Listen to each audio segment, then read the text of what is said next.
providing resources and comfort to caregivers. This is Caregiver Crossing. Well, good morning, everyone. Welcome to Caregiver Crossing, and thanks for being here with us. Happy day. It's a good day to be alive. Sure it is. Yeah. That's the voice, if you don't already know it, that's the voice of Terry Lynn Stacy. Hello.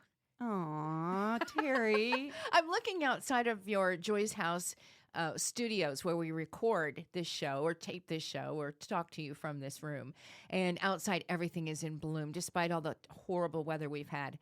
Everything is in bloom. It's beautiful. Look at the tree behind us. I hope everybody... all full of the white flowers. Well, I mean... Well, I this hope side of everybody it brought their flowers in these last few days. But that's a different therapy session. I know it, but they're so, hardy. Hey, no matter if your flowers are in purple bloom or tree. not, okay, squirrel.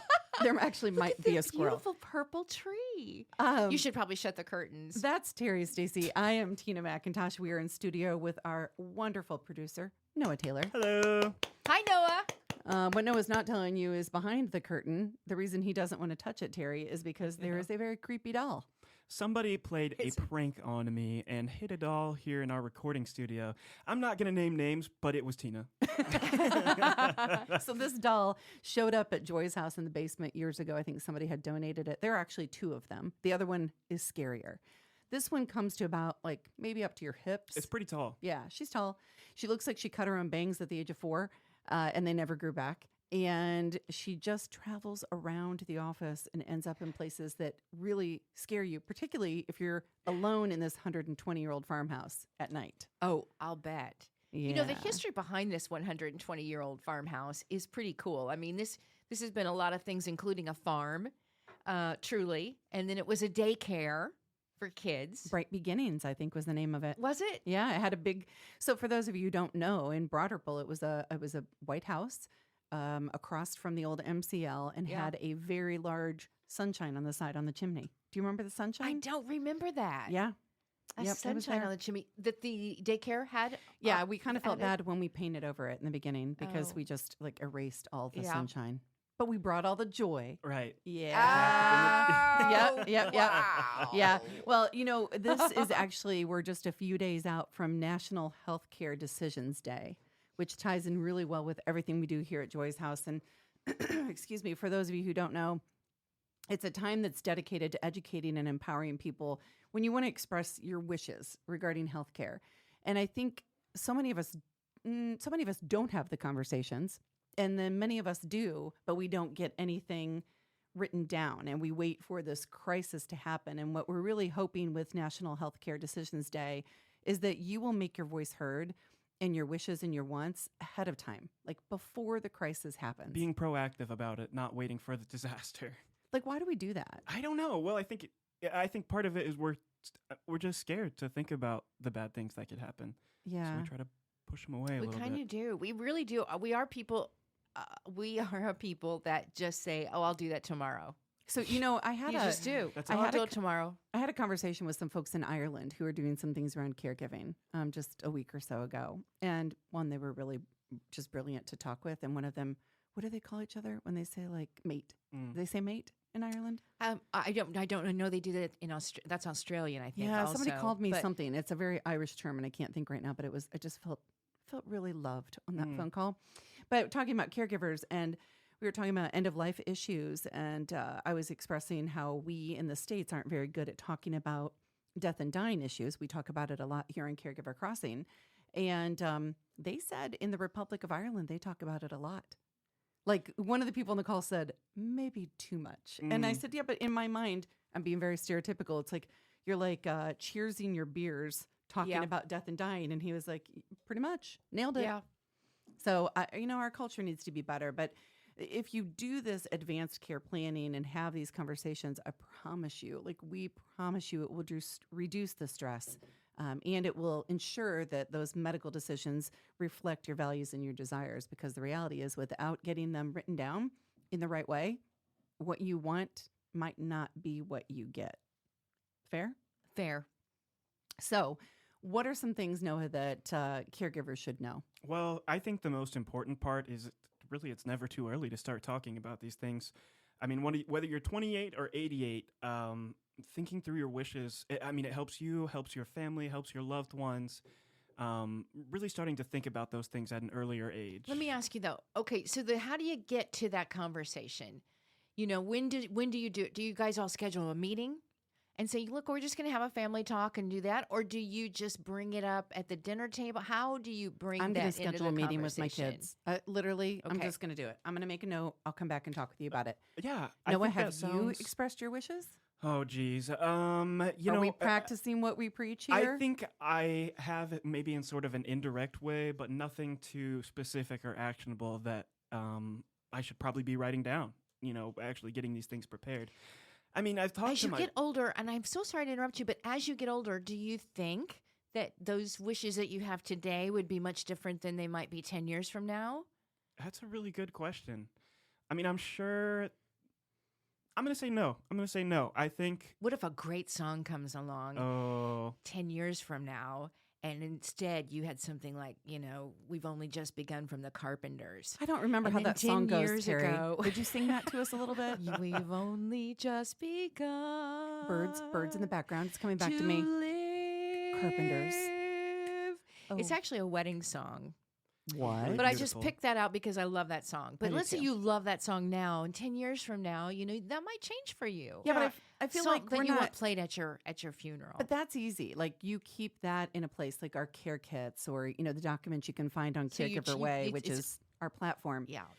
But I think what we're talking about here are the medical decisions, right? So Oh, not what you life want at your support. funeral We know, that's important too. Yes, that is important too. of the conversation. You Another can part. change that on a written piece of paper anywhere at We're any talking time. about health issues, real health issues or Yeah. crises that come about. Like this is in like your wishes. advance directive and your living will, your health care power of attorney, the POLST form, which is the physician orders for life-sustaining treatment. It's the bright gosh, pink it's form so you've much. probably seen. But It's a lot. those things might change, but don't always change, So, all right, listen. I like that a lot, Tina. That was a really good way to put it. Let's not skip past that. That was very smart. Would you like Terry to sing us out on Yes. this segment? Yeah, yes, please. We do We've need to. only just begun. I'll do it lightly. I like it. All right, we are going to take a break. We hope you'll stick around. We have lots to talk about. Forest bathing, 2 words that go together but stir up all kinds of images. We're going to tell you more about that when we come back here on Caregiver Crossing. I forgot you were humming. Here in just a moment. We do have to take a break. Stick around. You can find past episodes of the show at caregivercrossingradio.org and be sure to like and follow us on Facebook. If you'd like to connect with us to discuss show topics, need help connecting with resources, have a question that you'd like for us to answer on there, or just want to say hey, you can reach us at 317-254-0828, or you can email Tina at tina@joycehouse.org. You're listening to Caregiver Crossing, a show designed for family caregivers and the people who love them. Caregiver Crossing is brought to you weekly by Joyce House in partnership with Cardon Associates. We are every week to bring you support, education, and hopefully a good laugh. Visit joycehouse.org to connect with us, hear past episodes, learn more about caregiver support resources in the community, and much, much more. All right, please don't go anywhere. We'll be right back with more Caregiver Crossing right after the break.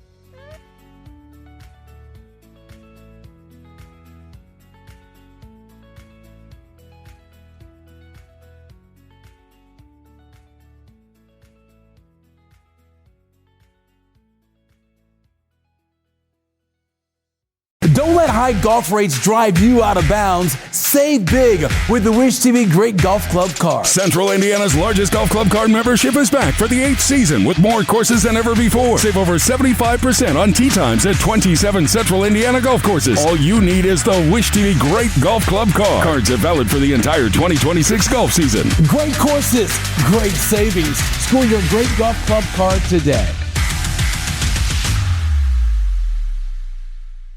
Central Indiana, Wish TV is now live on YouTube TV and Hulu Live, offering more hours of local programming than any other station. Search for Wish TV or look for CW8 on both YouTube TV and Hulu Live to find us. Watch local news, sports, and lifestyle shows live from Wish TV. You can still catch Wish TV free over the air or stream it live on wishtv.com and on the free Wish TV mobile apps. Wish TV, available in more places for the latest news, weather, and sports. We're back on Caregiver Crossing. I am Tina McIntosh, and in studio I've got Noah Taylor here, and then we have a guest with us, Christel DeHaan Artistic Director at the Phoenix Theater Culture Center, Constance Macy. Hi. Hi, you guys. Glad you're here. I'm glad I'm here too. You're a natural on the mic because, as we'll talk about here in a minute, you've done everything. I was an actor for a very long time. Yeah. I've done a little radio and I've done a little voiceover. So Now, wait a minute. When you say you were an actor, do you still act at all? I do still act. I guess I am still an actor. It's just not my bread and butter like it used to be. Right. I mean, you produce and direct and do all the things. Right. Yeah. So, now it seems like you're really helping to shape the stories that we're seeing, particularly right now at the Phoenix Theater Culture Center, and really excited about this new chapter and new voices. I think when Noah first brought this to my attention, we were selfishly excited because you've got a great show that is running right now called Wasabia. Correct. And I know we're going to talk about lots of things, but I want to jump right into the I'm show. really excited to talk about Because it. there's a lot of tie-in for us. I mean, Yes. it's here in Caregiver Crossing with the work that we do at Joy's House. And can you just tell us a little bit about the production, Wasabia? Right. So Wasabia is a comedy about medically assisted dying, in essence. In a nutshell, that's what it's I mean, about. it makes sense, right? The comedy about the medically. I mean, assisted sometimes you dying. have to laugh or you cry, right? That's right, right. that's And, right. and it is highly theatrical in that two of the drugs that go into this cocktail that is part of medically assisted dying are personified on stage, and they're played by two gorgeous women. They're very inviting, they're very sexy and not threatening. And so it's a very theatrical sort of storytelling, but is funny, and people are really loving it. And you'll cry too, but it's just an overall great experience. I mean, I'm also an end-of-life doula. Mhm. And so this is my language, right? I probably say death and dying way too comfortably for most people. Yeah. But this is, how did the story come about? I don't know. And by the way, Noah is a theater person. I do love theater. Oh, Constance good. is a theater person. For my whole life. I am just dramatic. Like I'm really not, but I don't know how it works. So Yeah. Well, this play was sent to me from another theater company that was producing the world premiere of it. We're all part of a group of theaters that are committed to new plays, the development of new plays. And so we're all part of this network called the National New Play Network. And there's a program within that called a rolling world premiere. And you can get funding for that if you get 3 theaters to sign up and do a roll, as we call it. So this original theater was trying to get Wendy's play Wasabia rolling, and they didn't get the theaters in time. But I picked the play up. They had sent it to me a while ago, and I read it. I read it thinking, I don't know if this is gonna work. It just didn't work in my head, Right. and like wouldn't work from the stage, or you were like, or like, how's how the is audience this gonna funny? take that? How is this Yeah, funny? yeah. That tracks. Okay. Right. But I loved it so much. And often as a producer, as I'm reading a play, because I'm very committed to the local talent in Indianapolis, as somebody who was an actor for 30 years based in Indianapolis, I always had a bit of an issue with theaters going, well, let's see who we can find in Chicago. Yes. Yes. Because the people are here, right? And so anyway, I will often think about like who would be good. But anyway, I didn't even have to think about it for a second because I read the whole play in Jan Lucas's voice. That is fantastic. Yeah. So And who will come to this? Who's coming to this and enjoying it?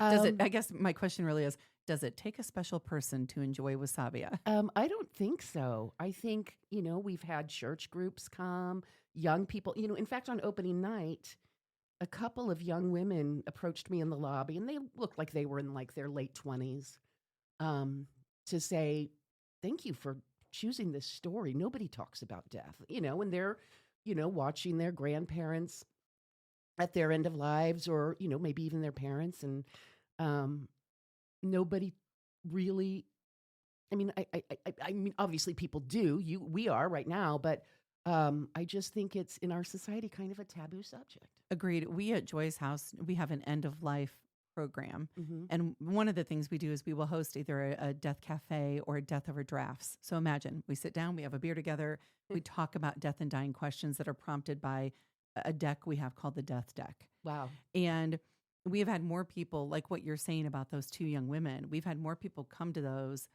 kicking and screaming, and then they leave saying, thank you for the space to talk about it. Right.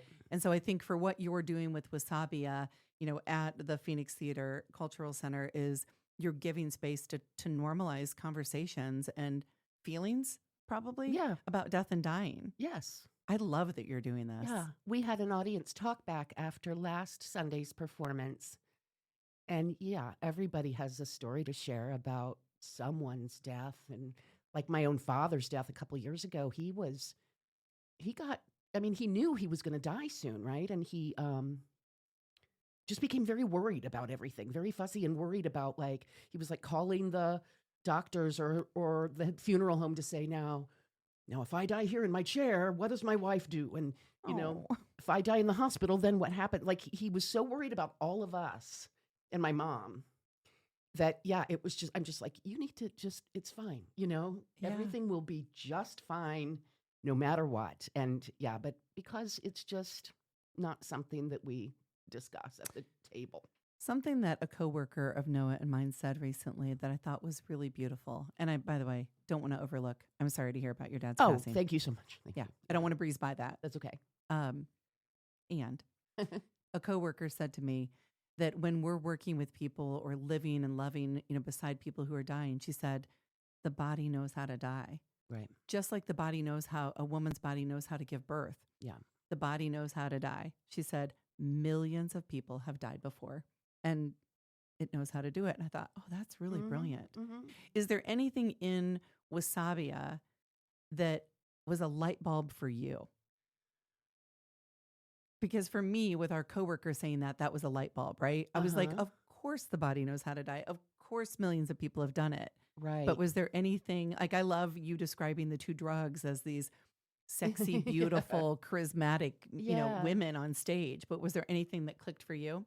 I think the thing that I didn't know about the Dying with Dignity movement, if you will, is that, you have to be of sound mind. You have to have a prognosis, a medical prognosis that is like months, right? It can't be, oh, well, you might have 5 years. Well, then you don't qualify for this, right? That's right. So even in the states where you can do it, these are the rules for it. Which is why it's kind of frustrating, like here, because then I took a deep dive into this. I knew a little bit about it because I had known an actor who developed a bad cancer, maybe pancreatic, I can't remember, but it was a painful cancer with a short prognosis. And they lived in Wisconsin. They didn't have this there. They didn't have Dying with Dignity there. So they went to Oregon, where you don't have to be a citizen to go to do it. They made an appointment. It was he, his wife, a friend. I think their dog went. They documented the whole thing on their Facebook. So that was all I knew about that. I didn't even know that was a thing until he did that. And then, so then I was looking into it and like, why don't we have it? And I learned that legislation was introduced in Indiana, but it was really pushed back on. Like, I think like the GOP legislators were like, that makes me uncomfortable. I feel like vulnerable people could be taken advantage of, even though the same rules would apply. Agreed. And here's the thing. By the way, you are hearing the voice of Constance Macy, who is the Christel DeHaan Artistic Director at the Phoenix Theater Cultural Center. Let's pause this because Noah's we have to take a break. He's not going to make us. We just have to do it. We do have to take a break. But I love this conversation, and I think it's because we're afraid of talking about it that it scares people to put a legislation in. I get it. We've got to be having more conversations like this. So we'll be back here in just a moment. You're listening to Caregiver Crossing, a show designed for family caregivers and the people who love them. Caregiver Crossing is brought to you weekly by Joyce House in partnership with Cardon and Associates. We're here every week to bring you support, education, and hopefully a good laugh. Visit joycehouse.org to connect with us, hear past episodes, learn more about caregiver support resources in the community, and much, much more.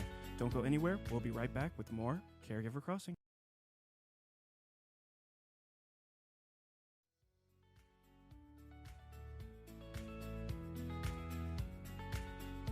Hello, we are back here on Caregiver Crossing. Tina McIntosh in studio with Noah Taylor producing. And Constance Macy is our guest today. She is the Christel DeHaan Artistic Director at the Phoenix Theater Cultural Center. And we're so excited because right now, if you didn't catch the last segment here before the break, there is a production called Wasabia that is happening right now.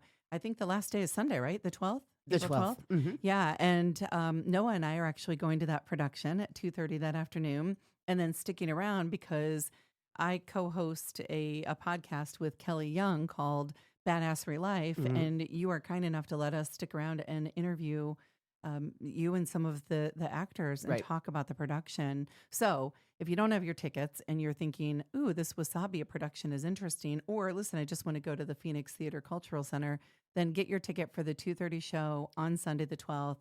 You can go online and buy the ticket there. Yep, phoenixtheater.org. And theater is spelled the pretentious way with R-E at the end. Oh, that's good to know. Yeah. Yeah.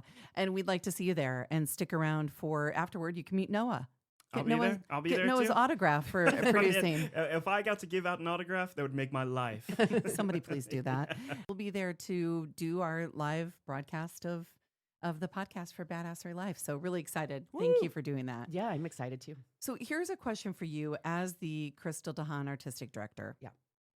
When you're bringing something like Wasabia to the stage, there's a sensitivity to it, right? Mm-hmm. And so do you do something that prepares those of us who are in the audience, or is it just magic? I think the latter. I think live theater is magic. You know, it's a singular, immersive experience. It fosters empathy unlike any other art form. So the emotional connection and the community we experience together in the room, it can't be replaced by screens because it's every time a new audience comes in and has that, you know, I always thought as an actor, like you can rehearse and rehearse and rehearse, but your final scene partner comes in on the night, you know, and anything, you know, whatever energy they're giving you, you know, affects what you're creating up there. So, so it is a singular experience. And I feel like live performances provide intense intellectual engagement where actors and audiences share that same energy in the space, as I said, and there's just nothing else like it. And so, and also we have an amazing staff at the Phoenix. You know, you come in, you meet these happy, helpful people and, you know, setting you up for a good time. And, you know, there are trigger warnings. You know, we tell people this deals with end of life. You know, there is, you know, theatrical haze in the room, you know, like whatever. We tell you anything that might surprise you kind of in advance just because we don't want to trigger people or surprise people in the wrong way. But really, we're bringing you together to share this experience with us. And if you need to talk about it in the lobby after, we're there for that as well. I love that. So that goes for, you know, every show as they're going through the week. And then certainly we'll talk about it on the 12th for that final showing with the podcast for Badassery Life. And so there are a lot of people listening who are caring for somebody with a memory loss. And is there something about this production that you're hoping that they will feel seen or understood, or, you know, just something will click for them? Yeah, I mean, I feel that like the fact that like the main character, there's at one point she says, well, my brother's just going to put me in a constitution. And the caregiver doesn't acknowledge that, you know, error Like there's another time in the play when Vivian, the main character that Jan plays, she repeats herself, and the caregiver is like, and she's like, I already said that, didn't I? And she's like, stop letting me repeat my, And so I do think there's a lot of familiarity for those of us that have cared for elders or folks with dementia, but also, Jan is such a real person with, she just, you will love her. You will root for her, even though she's kind of feisty, sometimes mean to the caregiver. Oh, that seems real. Yeah, for sure. Yes, it Yeah. does. Yeah. And so, and about being on Badassery Life, like, talk about a badass, Jan Lucas. Like, she survived leukemia. She had a bone marrow transplant, like in her maybe late 40s, early 50s. Then later in her life, she had colon cancer and was, radiated and treated for that. She's a badass outside of the theater too. Yeah. Oh, can't wait to experience Yeah. that. You're hearing the voice of Constance Macy, who is the Christel DeHaan Artistic Director at the Phoenix Theater Cultural Center. And there are, I guess I'll ask this a different way. Are there ways that the Phoenix Theater is thinking about older adults, whether it's through the programming, accessibility, or clearly like this, the kinds of stories that are being told? Yeah. So at the Phoenix, so we're not just the Phoenix Theater at the Cultural Center. There are 6 resident companies there, including the Phoenix Theater. And so one of those companies is called Actors Inc. And that is a company that started decades ago by an actor-director named Sandra Gay. And it began as a Black theater company in the late 80s, 90s. But as Sandra has aged, so has her company. And now it's very racially diverse now. It's not just a Black company anymore. But the mission of it is to serve people over a certain age. So the folks in that company range from 65 to 90 years old. Some of them can't remember anything, so they don't have any lines. They are just play some silent person or whatever. So she's really good at keeping these folks engaged, keeping their minds engaged, and giving them community and stuff like that. So that is one of the resident companies at the theater. We've also provided rehearsal space to Summerstock Stage has recently started a program called Encore, which is for seniors, and they did a production of Guys and Dolls, which was so sweet. I loved it so much. But we have provided rehearsal space for them. And then I think by doing plays like Wasabia, we're recognizing that life continues as long as it does, right? I mean, that's, you keep having birthdays or you don't. And so we are, we want to be accessible to all. Now, mind you, we are considered an edgy theater. So if you're offended by certain language, consider yourself warned by me. You'll probably hear it at the Trigger Phoenix. warning. Yeah. You might hear an F-bomb or something at the Phoenix, and probably will.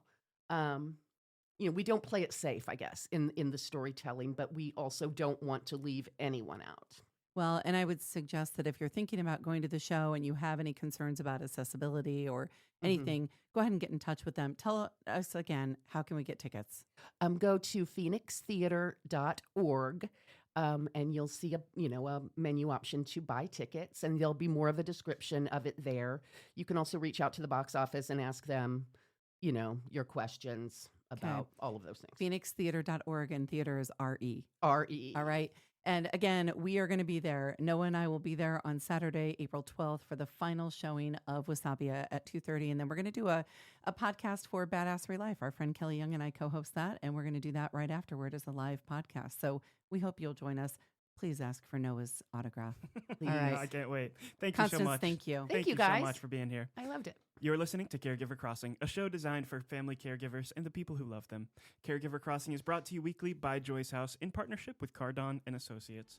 We're here every week to bring you support, education, and hopefully a good laugh.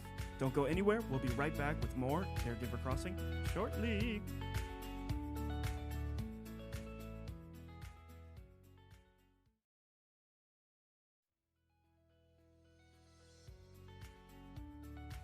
Welcome back to Caregiver Crossing. We're sad that we have to leave you for the week, but we'll be back next week. Never fear.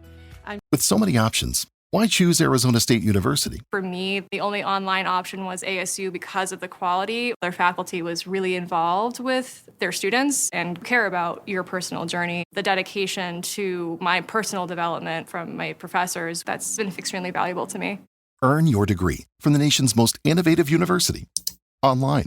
That's a degree better. Explore more than 350 plus undergraduate, graduate, and certificate programs at asuonline.asu.edu. Tina, Terry, Noah, all in the Joy's House studio. Yep.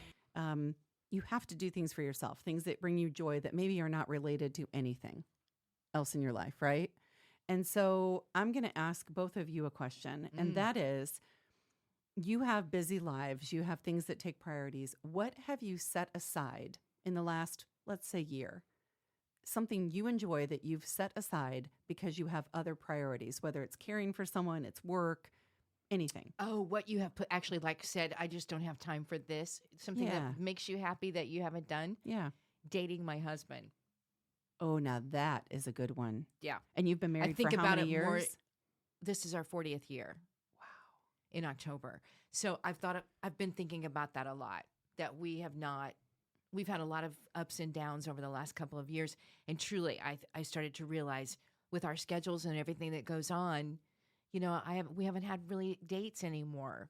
So yeah, dates. I love, I think the word vulnerability is overused, but thank you for that. Well, it's dangerous. It is dangerous. It's very, very dangerous, especially in the stage that we're in, right. to just let that go. Right. Somebody I saw the other day, they said, I asked them if they wanted to do something, and they'd been married a long time too. And they said, well, yeah, we'll do that. And they said, you know, we don't have really anything to talk about anymore. So sure. And you do that starts to happen. Yes. As you, just in life in general, you know, when you've been with somebody for 40 years, you think, ugh. Well, you run out of things, or let's be honest, the work that you do, you're talking all the time. Yeah. And so I'm Right. sure you go home and it's like, meow. Yeah, I but do. It could be, you know, playing on love languages. It could be a gift. It could be just quality time. It could be a big hug, right? Right. I mean, all it the really things. could be just watching something together. Right. You know, Yes. a movie Doesn't together. have to be- Because, you know, again, in this day and age, we got 50 TVs all around the house. Yeah, you know, you I don't say really that. want to watch golf. So, you know. Well, I was going to say how many times that my husband will say, like, hey, I'm getting ready to watch blah, blah, blah. You want to watch it with me? And I'll go, actually don't. And I'll just keep walking. And that is a good thing, that you can be at that comfortable that you're like, no, I'm not But going to sit kind and of watch rude, it. But really. It is really rude. It's just challenging the older you get and the longer you've been married. It really is. There's a lot So to be said. dating your spouse. Yeah. I thank you. I think I have recently started doing it again. But the past year, something I kind of let go of a little is I really, really love collecting vintage Batman toys. You're the cutest thing I've ever You seen. are so fun. I love all the like Batman toys. Go on. I'm I here. I love the trading cards. I love all the action figures. Anything Batman, I'm such a big fan of. But I mean, it's hard to have time to.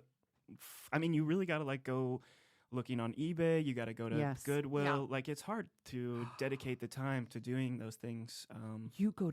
You go on scavenger hunts all the time. Yeah. You're on a Used big to, right. scavenger hunt. For Batman, Yeah, for Batman stuff.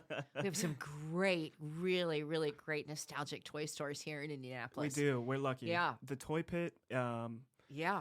amazing, incredible. I love if that you you want do any that. kind of vintage toys, shout out the Toy Pit. Do you do the Batman sound? Oh I'm Batman. no, I'm not doing that. I just did it. I'm Batman. No, I'm not doing it. Then he did it. Love it. That's great. Good answers. Thank you. Thank you. But you didn't answer. Yeah. What about you, Tina? I mean, so I guess I'm okay. I go to two places in my brain. One is working out, just simply taking care of this body that's taken such good care of me or tried to kill me a few times. I don't know which way to go with that. The other is I'm not very good at it, but I enjoy painting. You're very good at it. No, I'm not. I'm really not. I mean, you can paint a wall like nobody else. Now that I can do. I can rock a wall. But no, you are an artist. Well, I'm not. You but are. I took a class at the Art Center in Broad Ripple, and I really enjoyed it. And it was just for me. and nobody needed to care about anything I was doing. You got to So do it again. You I got to do. do it again. All right. Before we go, we do want to share with you things that are for you. So people all the time tell you, take care of yourself as a caregiver. And it's like, what in the world does that even mean? And so we can tell you. Go to visitcaregiverway.com. Noah will make sure to have a QR code or a link or something on our Facebook page. Visit caregiverway.com. We're going to tell you how to do the things people are always telling you that you should do. And we do want to share with you very quickly a powerful piece that was written by one of our members, Jane Bentley. And we're going to hear about that now from Terry. If you are a caregiver, again, this is written by Jane Bentley. It's for caregivers whose loved ones are now in full-time care. And Jane writes, if you are a caregiver whose loved one is now in full-time care facility, you may have lots of questions. Now what? What am I supposed to do now that I'm not caring for anyone 24/7? Why do I feel so lost? Why do I want to sleep so much? If that sounds familiar, I could go on, but you get the idea. When you have been a caregiver for someone for so long, it's sometimes hard to find you again. Lots of extra time sounds wonderful and scary all at once. And if you're like I was, you may even feel guilty that you have the freedom to do what you want for a change. It took me a while. After all, I was a caregiver for 10 years. Being able to sleep without always having one eye open or listening for your person sounds good, right? But being able to do that takes time. And really, before you can even consider what you want to do next, you need to learn to relax, breathe, and just be. And in my case, that was progress. No need to figure it all out today. Take your time, be good to yourself, listen to your body and your heart. Give yourself some grace too. You deserve it. And that again was written by Jane Bentley. Yeah, so we want you to join us in Caregiver Way. Visit caregiverway.com, and there's so much more in there about how to do all the many things that you are told to do. If you want to know more about that, you can go to Facebook. You can always email me at tina@joyshouse.org. We want to help you through this caregiver journey. Right now, we want to show some gratitude, and then we'll see you next week. Caregiver Crossing is supported by Cardon and Associates. With 20 communities owned, operated, or managed in the Midwest, and more than 40 years of senior living experience, Cardon and Associates provides residents with the best senior living options and personalized service. Until next time, take good care of each other.